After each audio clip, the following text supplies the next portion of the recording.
எல்லாருக்கும் வணக்கம். இன்றைக்கி ஒரு கதை ஒன்று பார்க்கலாம்.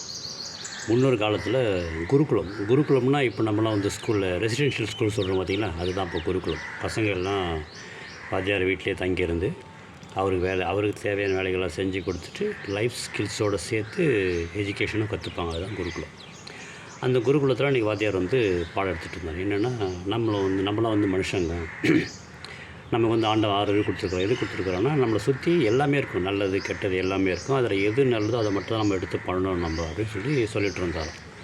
அப்போ உடனே ஒரு சிஷ்யன் எழுந்து கேட்டாப்படி, அது ஏன் கடவுளே இப்போ இரவு இருக்குது பகல் இருக்குது, அதே மாதிரி தானே நல்லது கெட்டது எல்லாமே கடவுள் தானே படைத்தான், நம்ம எல்லாத்தையுமே நம்ம செஞ்சால் என்னன்னு சொல்லி கேட்டாப்படி. அவர் சிரிச்சுக்கிட்டே போயிட்டாராம். நீ நைட்டு படுக்கும்போது அங்கே வழக்கம் என்னென்னா, பசங்க எல்லாருக்குமே நைட்டு படுக்கிறதுக்கு முன்னாடி ஒரு கிளாஸ் பால் கொடுக்கறது வழக்கம். வேலைக்காரனை கூப்பிட்டு அந்த முனிவர் என்ன சொன்னாரா, யார் காலை கேள்வி கேட்டாப்புல அந்த தம்பிக்கு மட்டும் பாலுக்கு பதிலாக சாணியை கரைச்சி கொடுத்துருக்குன்னு சொன்னார். அவங்களும் செஞ்சுருக்கிறாங்க. அதை பார்த்த உடனே பையன் பயங்கர கடுப்பாயிட்டான். என்ன குரு இதெல்லாம் நியாயமாக, இதெல்லாம் எல்லாருக்கும் பால், எனக்கு மட்டும் சாணி கொடுத்துருக்குறீங்க. அவர் சிரிச்சுட்டு, நீ தானேப்பா சொன்னேன் நல்லது கெட்டது எல்லாமே கடவுள் தான் கொடுத்தாருன்னு, பாலும் மாடுகிட்ட தான் வருது, சாணியும் மாடுகிட்ட தான் வந்தது, எடுத்து குடிக்க வேண்டியதுன்னு சொல்லி சொன்னாராம். அதுக்கு அதே அப்படி இது வந்து உடம்புக்கு செட் ஆகாது இல்லைன்னு, அதே மாதிரி தான் வாழ்க்கையில் கூட நம்மளை சுற்றி நல்லது கெட்டது எல்லாமே இருக்கும். ஆனால் நமக்கு எது நல்லதுன்றதை நம்ம தான் செலக்ட் பண்ணி சூஸ் பண்ணி வாழ்ந்துக்கணும். அதனால தான் ஆண்டவன் நம்மளை மனுஷனாக படைச்சிருக்கிறான்னு சொல்லி அந்த சிஷனுக்கு சொன்னாராம். இதே விஷயந்தான் நமக்கும்.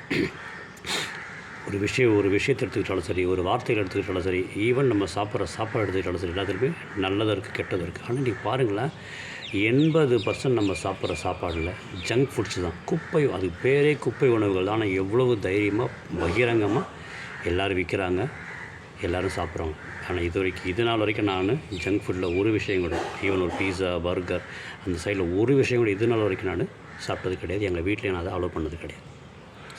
ஸோ நம்மளை சுற்றி 1000 விஷயங்கள் இருக்கும். ஆனால் எது இருந்தாலும் எது நல்லது எது கெட்டதுன்றதை பார்க்குறதுக்காக ஆண்டவன் நமக்கு வந்து 6 அறிவு கொடுத்துருக்குறாப்புல.